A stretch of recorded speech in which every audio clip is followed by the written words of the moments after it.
On today's episode of Dr. Momcast, we have best-selling author Kate Swenson. Kate was featured on the Today Show after her vulnerable videos about raising a child with autism went viral. Her book, Forever Boy, chronicles the journey of a family raising a child with a disability. Kate is a working mom, wife, advocate, and superhero.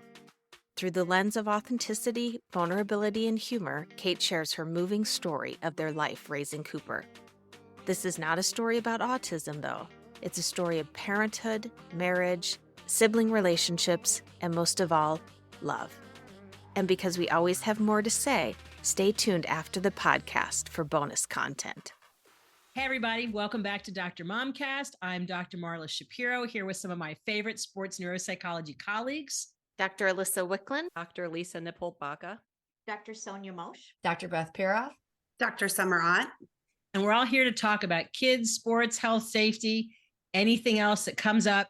Last podcast, I really loved our conversation on concussions. But one of the things that we didn't touch on is how concussions are an invisible injury. We deal with a lot of invisible disabilities in our work, whether it's autism, ADHD, anxiety. And while those may all sound like very different things, or why would a sports-focused parent be interested, there's a lot of commonalities in how we deal with our kids, with our families, when you've got a member of the family with some kind of invisible injury or illness. I think autism is a great example of that. And I mention that because this is Autism Awareness Month, and we have a terrific mom joining us tonight. Lisa? We are going to be joined by Kate Swenson.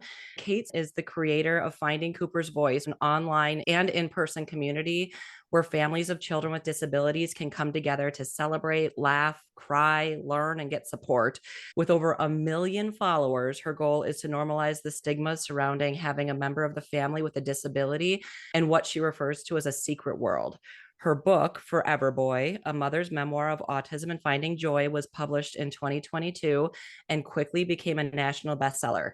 Kate, her husband, and her 4 kids live in Minnesota, and we are lucky to have them. I know Kate because our second-born sons played hockey together. Kate and I have spent many an hour together in a cold hockey rink, and she's just like fun as hell. Hi, Kate. Nice meeting all of you. Kate is a mom with a child who is severely autistic. For those of you who are not familiar with autism, the current stat is that 1 in 44 kids are diagnosed with an autism spectrum disorder, and boys have a 4-to-1 higher likelihood than girls. It's a neurodevelopmental disorder that affects kids' socialization, their social communication, their ability to express themselves emotionally. Generally speaking, it's a hard time communicating altogether, or a hard time feeling comfortable in conversations, reciprocating in conversations. There can be a hard time with sarcasm and jokes, and a tendency to interpret things very literally. And with that tunnel vision, where they tend to get highly interested in one particular area, they can either be sensory seeking, or the opposite, where their body lets in way too much stimulation. Most kids have a healthy mix of both of these things. These are just some of the characteristics, and I'm listing the diagnostic criteria. There are also amazing thing about these people. Like, they tend to be highly artistic. They are incredibly good at memorizing facts about their areas of interest. They tend to be very musically talented. Each kid has their own strengths. It is a lifelong disorder. And the way that we used to talk about autism was on a spectrum. And we used to see the spectrum as very linear, where we had mild autism, which we used to call Asperger's, but Dr. Asperger had some Nazi ties, so we're trying to move away from that. Really? I didn't know that. Yeah, Asperger's was creating problems with people getting services because it was misunderstood as being mild, because they were highly verbal and had average to above average intelligence. In terms of services, people didn't think that they were severe enough to qualify, which is not at all the case.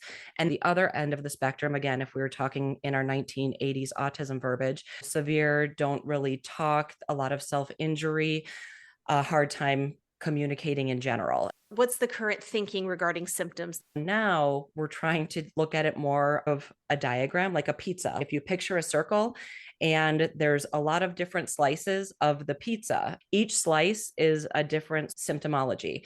a hard time expressing your feelings, anxiety, ADHD, sensory seeking, rocking, hand flapping, sensory sensitivities, startling easily, being uncomfortable with clothing on. And some kids are going to have tons of toppings on one slice. I've got a ton of stuff going on in that one area, but they might have nothing going on a different slice. And so we look at it more of this whole person. It's not a severe, a mild, because you'll also meet people who have autism, who used to be defined as Asperger's, who suffer greatly. They might be terribly bullied and have terrible mental health things going on where it ends up being extremely severe. And so it minimizes it to be identified on this linear plane of the spectrum. There's a lot of variability. Autism or an autism spectrum disorder, it could look different in different people with some of these core features. Exactly. Okay. That's a great description, Lisa. So we have Kate joining us. Hi. And I have to share a fun fact about Kate. She is the only parent on the hockey team to be invited to the parking lot post game for a West Side Story style fight by an opponent's parent, which What? I know, to no fault of her own, because she is the most delightful person and non-confrontational. You look like a badass, Kate. And we need to have an episode about overly enthusiastic sports parents at some point. But Yes. I mean, Yeah, it was some really confrontational parents on the other team that were swearing and yelling, which always baffles me. Like when people swear at children, super Well, you can baffling. swear at your own children, but not somebody else. Yeah. Yeah. And one of their players got hurt, and then the dad just really took it to the next level. And I'm a nervous laugher. As he was screaming obscenities, I was laughing because I'm so awkward. And he thought I was laughing at him, apparently. So he came at me multiple times and tried to get me to meet him in the parking lot. And I've never in my life have ever, I'm a 39-year-old woman. I'm like, I've never, are people meeting in parking lots? poor Kate, I wasn't at that game, and she texted me. She's like, Lisa, does this always happen? You said things get rougher the older they get. I'm like, no, that's an anomaly. Wow. Because they're like an underground fight ring. Like, I just didn't know this stuff happened. Well, first rule of Fight Club is you don't talk about it. So I knew about Cooper, who Kate will tell us lots about, more than halfway through the season. We had an away tournament a few hours away, and Cooper came with, and we got to meet him and experience their family together. It was so incredible. What a big deal it was that Cooper was out in the world. And that brought me to wonder, what could we have done to make your life better, easier, and just in general for any parent who has a kid with special needs? So before we get to that, will you just start by telling us all about your family and your book? Yeah, so my son Cooper, he's now 12, a sixth grader. And then I have a neurotypical 10-year-old, 4-year-old, and 1-year-old. And my husband will joke that 4 kids is entirely too many. Our life is insane. It is loud and messy, and we're just way too much in general. Cooper was born very typically, normal pregnancy, pretty normal delivery, but everything was fine, and brought him home, and right away I knew something was going on. He struggled to nurse, refused to sleep. He slept 6 to 8 hours in a 24-hour period as a newborn. And for context, my youngest slept like 23 hours as a newborn. And right away I knew something was wrong, but it was 12 years ago, and I was met with, you're a first-time mom, relax, calm down, you clearly have postpartum, just really told to sit down and be quiet, pretty much. And I knew in my heart something was wrong, but no one listened to me. And what are you going to do? You have a newborn, you just keep going. So flash forward, speech never developed, and he was diagnosed with level 3 severe nonverbal autism at age 3. Could have been diagnosed at 9 months, but there was waiting lists and all these hoops to jump through. Boys are late bloomers, late talkers, lazy, all the things. We ended up moving for services, which is very common. And it really was the start of our unraveling as a family, because we moved in a weekend, moved in with my husband's parents, turned our worlds upside down. From ages 4 to 8, Cooper really regressed, which is hard to imagine. He was getting bigger and he was growing up, but he was not advancing in any way. He had zero communication, and we entered the world of self-injuring and aggression and really hard behaviors.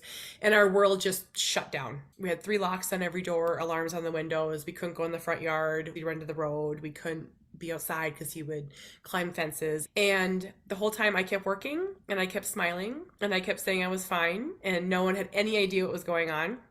And I was just totally falling apart. Around 8 was when we found medication for anxiety, and that was our turning point, our big tool in the toolbox to help him.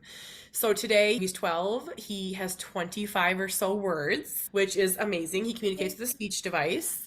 He is still an incredibly challenging little human, exasperating at times, but he is a love bug too, and wonderful blessing in our life. He's come farther than I ever thought he would. So now it's just the sky's the limit. Let's keep going. You said you moved for services. Can you talk a little bit more about that? Is that a common thing in families with kids who have autism?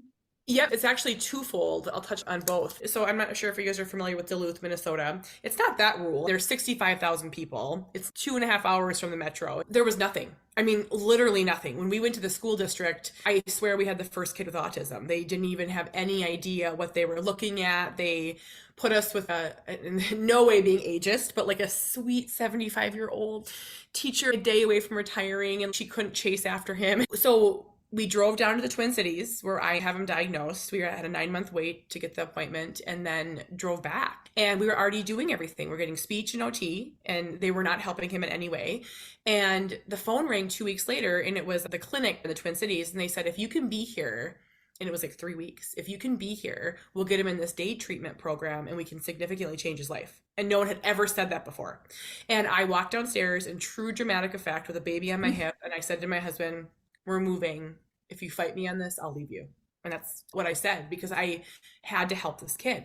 And we moved. But it's very common because you have to choose. We were able to transfer our jobs, so we were really lucky, but a lot of families can't do that. Sure. The second part to it is every state has different services and supports. Minnesota is phenomenal. We have Medicaid for every child with a disability. We have really great grants and supports. Wisconsin, terrible.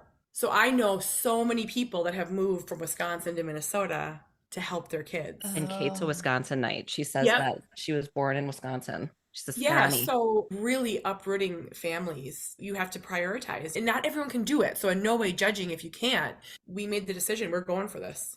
Sounded like for 3 years, people poo-pooed you. Oh, You yeah. knew something was wrong. And can you speak to what it took for you to finally break through and get those referrals and diagnoses? Yeah, I don't know why anyone didn't believe me.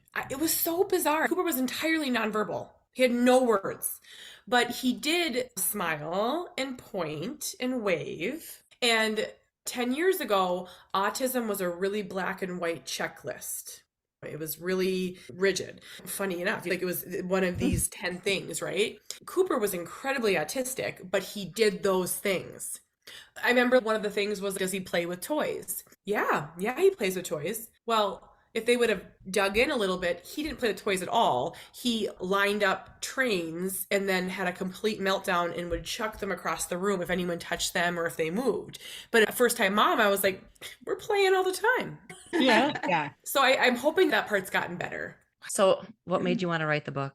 I never planned on writing a book, never crossed my mind. I've always been a blogger. I like writing little snippets. I love writing and taking a really pretty black and white photo and explaining our life in 3 or 4 paragraphs. When did you decide that you were going to share with the world what you were so heavily struggling with? Yes, Cooper was 2, not diagnosed. The terms speech delay, developmental delay were being thrown around. I was holding on to those as tight as I possibly could. And I had no one to talk to. My 2 best friends had kids the exact same age that were talking and developing. And I needed someone to talk to. And I was super isolated up in rural Minnesota. So I told my husband, I was sitting on my couch. I'm like, I started a blog. And he's like, what's the name? I'm not telling you because I want to write about you. No lie. I want to write about how he was so unsupportive. I thought it was a really catchy title, Finding Cooper's Voice. We're going to find it. Obviously, it's going to be fine, you know. Flash forward, started Facebook like 5 years later, just to find other families like ours. I do live videos and I just talk about aggression or different topics that are relevant in our life. I have a sweet lady who every video, she was like, you should write a book. I ended up finding out she lived in New York City. Her neighbor is a book agent, and it just kind of progressed. I flew out there, met with the agent, and the agent was like, it's super easy to write a book. You just put your blog together. Sure. It was not super easy, friends. I'll tell you that. Signed my contract with HarperCollins on Friday in March 3 years ago. And on Sunday, the world shut down for COVID. No daycare, no Oh. school, no therapy. And I had 6 months to write 60,000 words and found out I was pregnant. It was like boom, boom, Oh my gosh. Is this what baby number 3 or 4? 4. You already had 3 boys. I have book PTSD. I was like, isn't it just magical to write a book? And I was like, well, if you're sitting at Starbucks, like penning your memoir, I'm sure it was wonderful. I had like naked kids pressed up on the glass, like, Ma! Oh my God. Yeah. That's incredible. Kate, what is your day job? You said that you continued to somehow manage to juggle your job while you're carrying this heavy burden and trying to find support. And what's your other job? Are you a writer? When I moved to the cities, I took a job at PBS, the TV station. I worked in business development. It was like my identity. I love working. Then when I had my third son, I went back to work after maternity leave. And at that point, I had started working with Facebook. I had started testing their products and earning money through Facebook. Basically the same thing for PBS that I'm doing, I could do for myself. So I took a leap of faith, which is not me. I'm not an entrepreneurial person, but it's been phenomenal. I work a lot more now. I lead support groups in person and online, write, public speaking. Wow. You are impressive as hell, Kate. Yeah.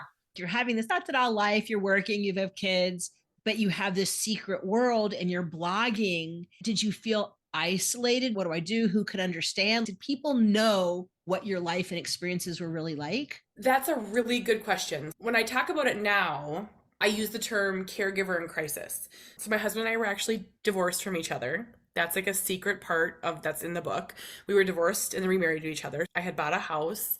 I worked this job and I had 2 kids and locks on the doors and alarms. And when we came home on a Friday, we couldn't leave till Monday. That's how it was. You couldn't even go outside. So I incredibly spoiled my second son because I had everything toy he could possibly imagine because we were locked in the house.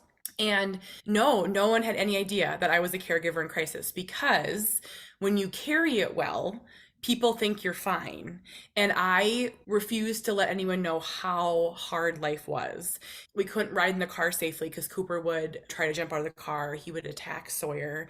We couldn't go into stores. So if we needed milk, we had to go through the drive-through and get 10 McDonald's milks because I couldn't go into a store while holding him and restraining him from hurting his brother. There was no delivery 8 years ago or 7 years ago. There really truly wasn't. And then we had to live in the dark because he wouldn't let the lights be on. So I had a headlamp when I was at home. Curtains had to be drawn. It's just almost unbelievable to talk about now. And no one had any idea because I would say, I'm fine. Everything's fine. If I was presenting to a group of women, typically women, I always say there's someone in this room who's a caregiver in crisis who is living this life. And if it's you, I see you. Usually then 5 people burst out crying because they're so isolated. Knowing what you know now, would you have been more vocal about it? Or you're encouraging others to be vocal about it?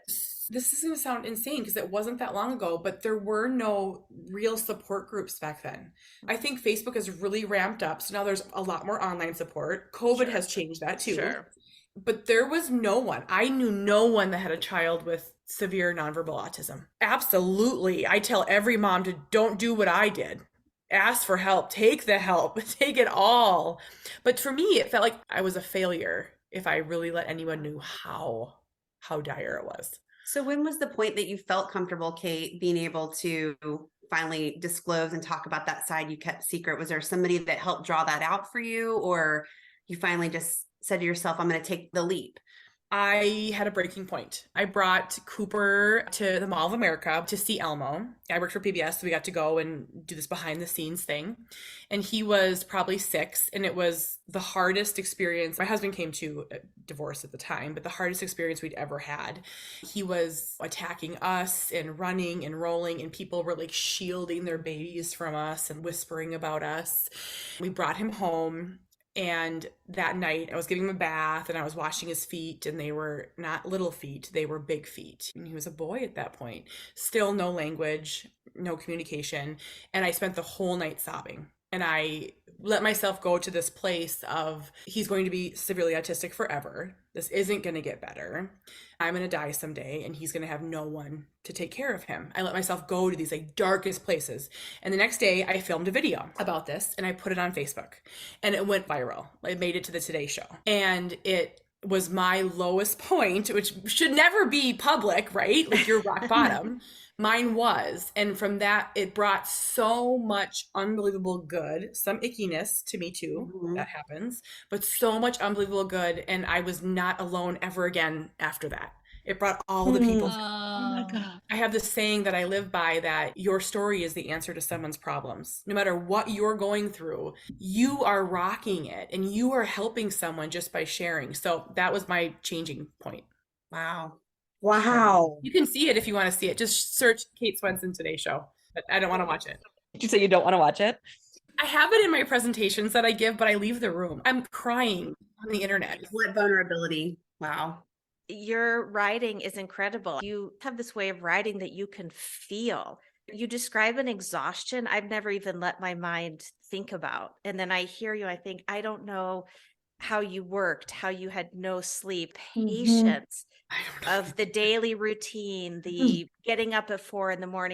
That's something I wondered, Alyssa. Kate, thinking back to those dark times when you were not exposed, are there things a friend or a neighbor could have said or done? How could people have helped you more not have to fall off that cliff? Or could they have? Above all, I think it is a journey you have to take alone. Really do think you have to just go through it. But what I needed more than anything, and I never got it, was I needed someone to just come sit with me. I'm a pretty emotional person. So I never had anyone that would just sit with me and let me be sad and let me be angry and have all the thoughts. And that's what I try to give other women permission to just, you can say this is crummy right now and this hurts. I think that's how we heal. And I really do think my journey would have been a lot different if I would have just sat in those feelings right away. My husband and I went through years of infertility treatments. It's no way comparison to what you've been through. But I want to just reinforce what you said, because everybody wants to say something that make you feel better. And sometimes you just want someone to be there with you and sit in the suck. Sit in the suck, as our Dr. Sonia likes to say. I think that's good advice for people, because people don't know what to say, right? They don't understand autism. They don't understand fertility. They don't understand grief. And they mean well, and then they end up saying dumb shit. Yes. And so, Kate, it would be great if you could tell us some of those things. That's really hard to hear. What could you give, as to Beth's point, as examples of just, please don't say this if you can help it? I had a blog post once about how I never had the right amount of hope for people. And what I meant by that was, if I was to say, I hope Cooper can use a speech device someday, I felt like someone in my life would be like, well, don't give up on him talking. Okay. Oh, yeah. Or if I would say, gosh, I hope he can live with me forever. Well, gosh, you don't know what he's going to do. He could still drive. He could still be independent. I felt like no one would ever meet me where I was at, if that makes sense. Yeah. That is a great way of putting it, is that people need to come where you are. I think that's a beautiful way of saying that, Kate. Yeah. Hashtag title for your next book, Meet Me Where I Am. Yeah. People want to help. They want to either lift you up or do something. But to your point, you don't need to be done. You need to just be with. Yes. Yeah. Really crappy grammar, but Kate, your book is so freaking good, and it's not about autism. The whole time I was listening to it, I was thinking about it. This book is for everybody. And you did at the end around, so this is not about autism. This is about motherhood. And the book is just so incredible. I don't want to give too many spoilers, but it starts with a miscarriage, and you talk about your marital things and the struggle of balancing having 2 kids. Forever Boy is what it's called. I cannot recommend it enough for any parent going through anything at all, and all the things that we just go through in general. But then obviously for people with autism, it's amazing. It always surprises you who follows you, what groups of people. I've had so many moms reach out to me where their children struggle with depression or suicide or coming out in different ways, where they just don't really fit in a group anymore. And that's kind of what it is. It's like you want to fit in this motherhood group, but when something pulls you out, You have to find your new group. And sometimes it's hard to put yourself out there and find that. Yeah. Yeah. Ever heard of or read the essay, Welcome to Holland? Oh, Yes. yeah. Yes, Phenomenal. It's written by Emily Kingsley, I believe. She was a writer for Sesame Street, but I didn't know that. her son has Down syndrome, and she wrote an essay called Welcome to Holland. The whole idea is that you get pregnant and you're taking this flight to Italy, and you've planned what you're going to do there, and you're going to go to the vineyards. And don't quote me, it might not be Italy. It's been a minute since I've read it. But instead, the pilot comes over the intercom and says, okay, we're landing in Holland. And everybody panics. Wait, we don't know anything about Holland. I didn't research Holland. We're going to Italy.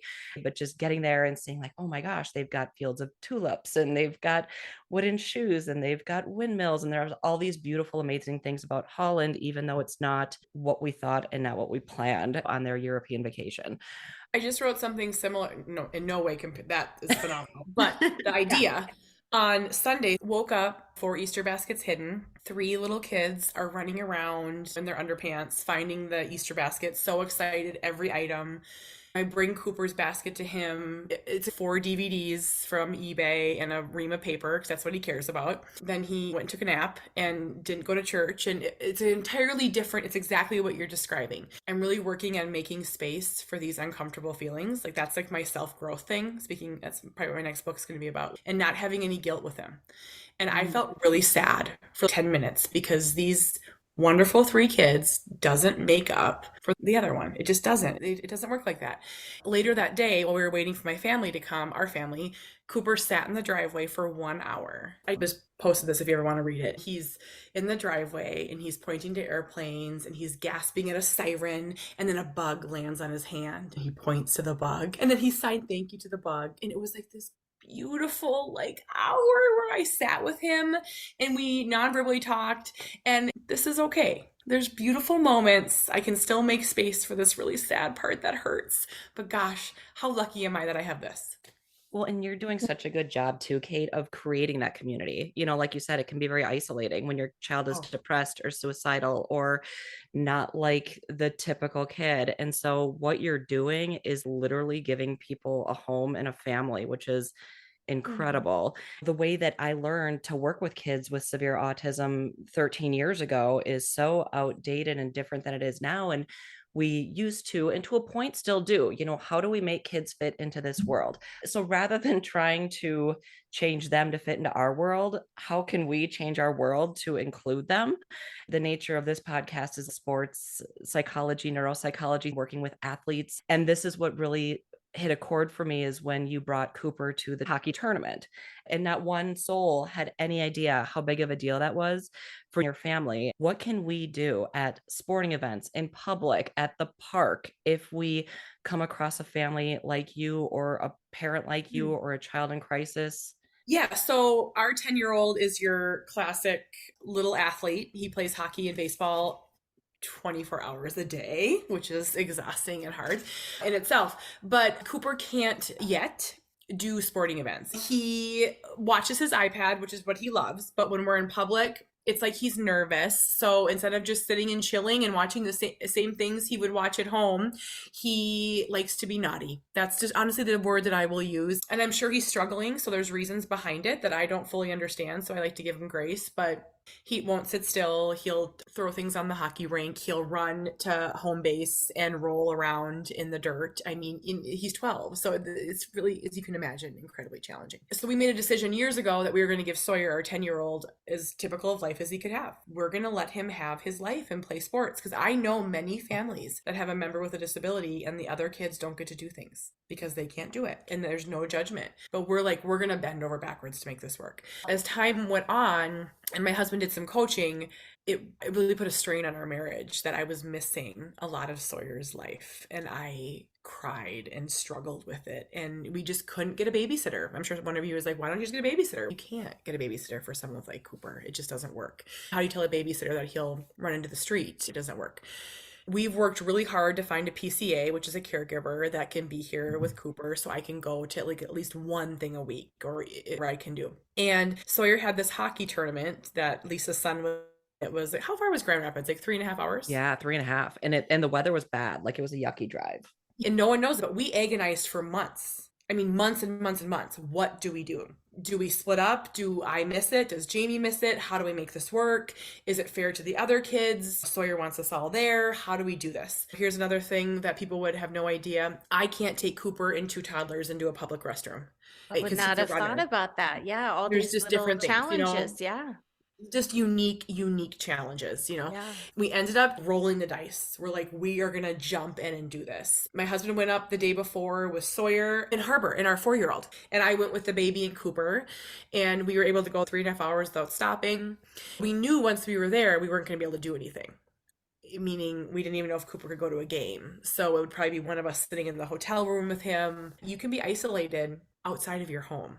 People don't understand that. You can be lonely in a crowded room. We did bring him to one of the games. He monopolizes 100% of my time. We had to sit right in front of the glass on the ground. An autistic adult told me one time that she likes to sit on the floor because it grounds her. She wants to hold the ground. So now I have this saying, whenever Cooper wants to hold the ground, he gets to. So we sit on the ground anywhere. You will see us sitting on the ground in the middle of Walmart.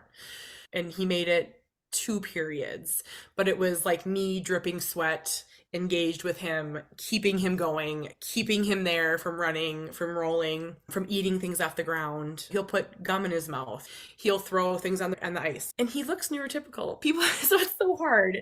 Autism's an invisible disability. He's a big 12-year-old. It's so hard. So here's another example. He goes to bed at 8 o'clock and he can't be alone in a room. So one of us has to be in the room. I know that sounds funny, but every hockey family is sitting down, having a drink, socializing, and one of us is isolated. Often he'll run in the hallway naked. He has no concept of clothes. So he'll be naked and run around, and you have a gaggle of boys, and it's just embarrassing for Sawyer. And there's so many things. So on the one day, the families were going to a restaurant, and Lisa was so wonderful because I had to text her, can Sawyer please go with you? And I'll tell you, my husband was like, don't ask anyone. Oh my gosh. And I'm like, I think she'll do it. I think Always ask. Just throw money at him. Yeah. She'll take drinks. Parents of the Year, we took half the team to see Cocaine Bear. These are 10 and 11-year-old boys. I'm like embarrassed to say so, but Sawyer still talks about it. Sawyer came to Cocaine Bear. Yeah. Is that rated R?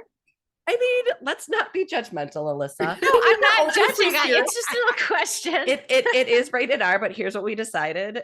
There's no sex. We don't want our kids to see any sort of affection and love. Okay. But it's okay for them to see a bear, decapitating a human. Okay. No, we didn't make anybody go. It was a lovely movie, by the way. It was beautiful. I bet for a bunch of 10-year-old boys, you are parents of the year. Yeah. You are the cool parents. So Sawyer came to the movie with us. Yeah. Well, so we had plans then to bring the 2 babies and Cooper to a children's museum. My husband's like, everyone else is going to drink. We're going to the Children's Museum, and what was it? The Wizard of Oz. Dorothy? No, not Dorothy. What's her name? Judy Garland. Judy Garland Museum. So he was so pissed. So we pull in and it's filled to the max. And Cooper can't handle crowds anyways. So we're like, oh gosh, maybe we shouldn't go there. Should we just go back to the hotel and sit in the room? He's like, screw it. We're going to the restaurant. So we went, and Cooper's never been to a restaurant, not since he was 18 months old. So we went, and it was the most perfect setting because it was like really quirky and it was super loud. So he sat on the floor and watched his iPad the whole time, and he needed one of us, typically me, to be right there. But we stayed for 2 hours, and I cried the whole way back to the hotel because we had never been to a restaurant as a family. Yeah. So it was like the most powerful weekend of our entire life. And for everyone else, it's just a hockey weekend. But it was just amazing. So that's kind of the story. We make a lot of choices, and I often have to choose Cooper, and I have a lot of guilt over that. But this one weekend, we were able to go. Yeah. So what if you're out in public and Cooper's having a full-blown meltdown? I think so much of what people who don't have a child like Cooper struggle with is they just literally don't know what to do. They desperately want to help. What can somebody do to help you in those situations? I get asked this all the time. It's probably the most common question I'm asked. And I'll tell you, the answer varies for every person. So that's one thing to remember. There are some moms that, like I used to be, in the angry space where if you're going to even stare at me kindly, I'm going to give you the nastiest look. I mean, that was me probably 8 years ago, right? You change and grow. But the things that have helped me just immensely, when I used to have to physically carry Cooper flailing and screaming, when someone would hold a door for me, I had someone return my cart at Target. I've even had someone carry my purse when it was spilled out. So powerful. I had Sweet Lady and I was carrying Cooper, and I had Sawyer. And this is, I think, a part in my book where, he was reaching his hand up. He was little to hold my hand, and Cooper was kicking him. And I'm like, just follow me. Just follow my voice, And this lady followed behind us. And I know she was just out for us. But there's so many little tiny things. I've had people put their hand on my shoulder and say, you're doing a really good job. Or me too. I've been there. I really do believe that 95% of people are kind and they're just curious and they just don't know what to do. I really don't think that most people are mean or judging, or you just don't know what to do. Yeah. What can they say to their kids? Because kids look, or kids stare, kids ask questions, and not just that we model, but we want to help them to grow up to be kind and helpful. I have a really cute story about kids. One time, I would say Sawyer was like 4, and there was a young woman in a wheelchair. She was physically disabled, and Sawyer was doing the pulling on me. He's like, Mom, what's wrong with her? Why does she look like that? And so we walked over, and I was like, hi, my name's Kate. This is my son, Sawyer. Can we talk to you about your daughter? And the mom talked for 5 minutes with pride about her daughter, who was 21, and she talked all about her. And you know what happened when she did that? It normalized her. And Sawyer was no longer afraid of her. She no longer stood out, And then the cutest part is when we went to leave, he ran up to her. She was like, what? I was like, okay. Bye. But I really try to do that now. I try to encourage my kids. It's never backfired on me because I think people really do want to share. I think they really do want to educate and advocate, and we get asked questions all the time. Oh, tonight we had an event tonight, art class for special needs kids, and there was a higher functioning autistic boy there. He probably would Asperger's if they still use that. And we walked in and we sat down, and he looks at Cooper, you autistic? Cooper's like, yeah. And he's like, yeah. It was so funny. I was laughing so hard. I was like, is this the language of that? But it's the language of boys too. Just normal boys. Like, what up? His mom was so embarrassed. And I was like, are you kidding me? This is not what we need to be embarrassed about. He's clearly autistic. We're fine. Kids do way better with other kids than we do sometimes. It's a natural curiosity, and it became okay, and it was his friend. The best thing about kids is kids ask questions when parents shush them. So in our old neighborhood, we had 40 kids, and they were all really curious about Cooper. We'd bring Cooper outside. He refused to walk. He would log roll down the middle of the street. He would run up driveways and gently hit his head on the garage and protest. And we just stand and talk to the neighbors while he did his thing. And the kids were wide-eyed. And they'd ask questions. And what I loved about it was, they went home and educated their parents, but educated other people. Oh, that's just autism. That's just Cooper. Yeah. That's the beautiful part about kids. Is there a resource, or is it just these moments that just pop out of nowhere that you get to learn and it's a lesson? Or do you have certain books or videos that you utilize with your own kids with respect to Cooper? One of the books I love is called My Brother Charlie. It's by Holly Robinson Peete. So I read that to Sawyer's class every year. I think that's a really well done book. One of the things, I don't do everything right. One thing I think I am doing right is I'm surrounding Sawyer with children with disabilities. So I was telling Lisa about Miracle League, which we're involved in. Any sports team can volunteer to go and help. They want a different team, 1 or 2 every game, and they can push wheelchairs, and they can be buddies.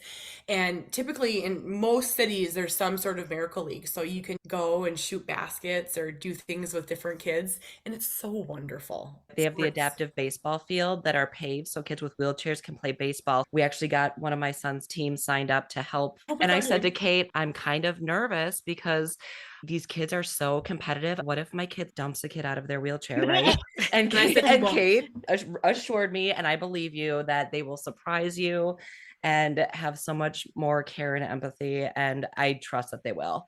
Miracle League and Special Olympics too has a lot of opportunities where they have adaptive sports, and they love to have other athletes come and run alongside or help them out too.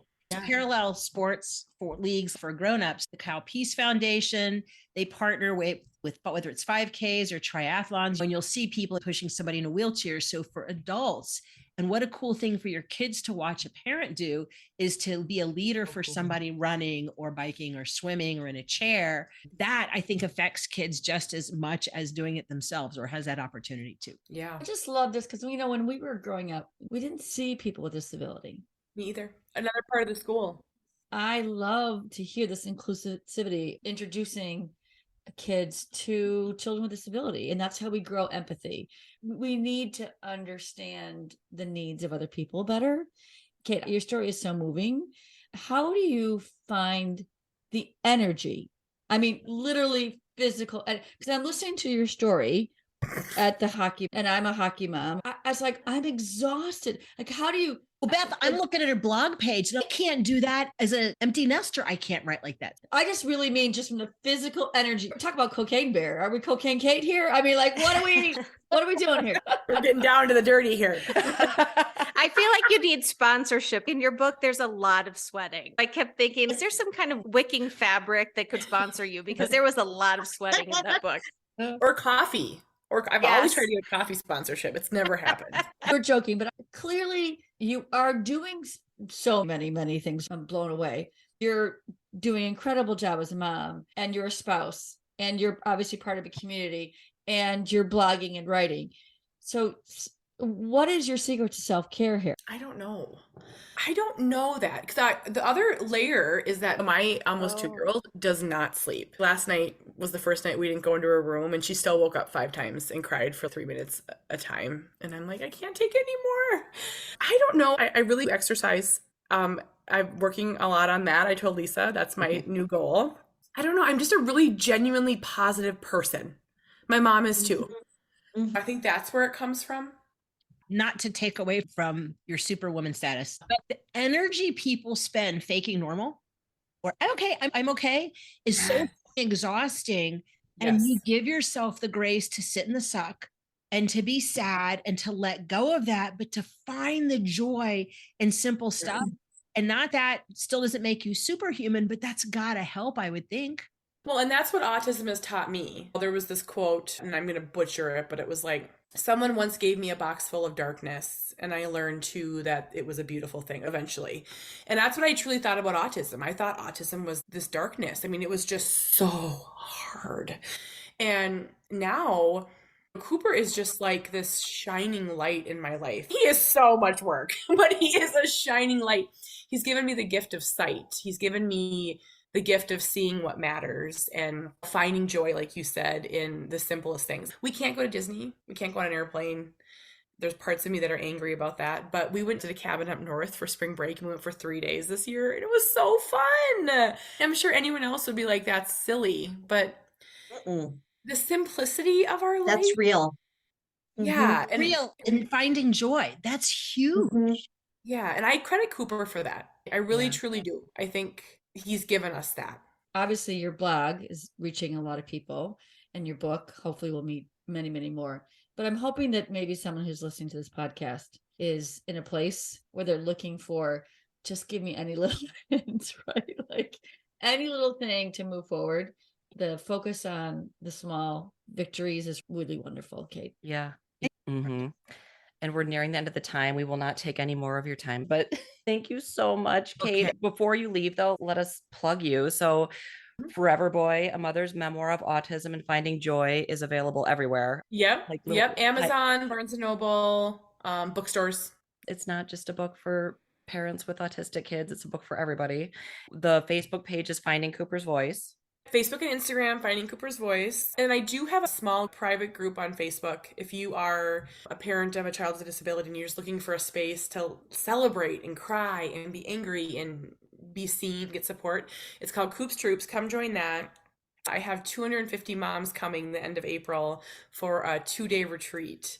We did our first one last year, and this mom said she got more support in the 24 hours we were together than she has in her whole life.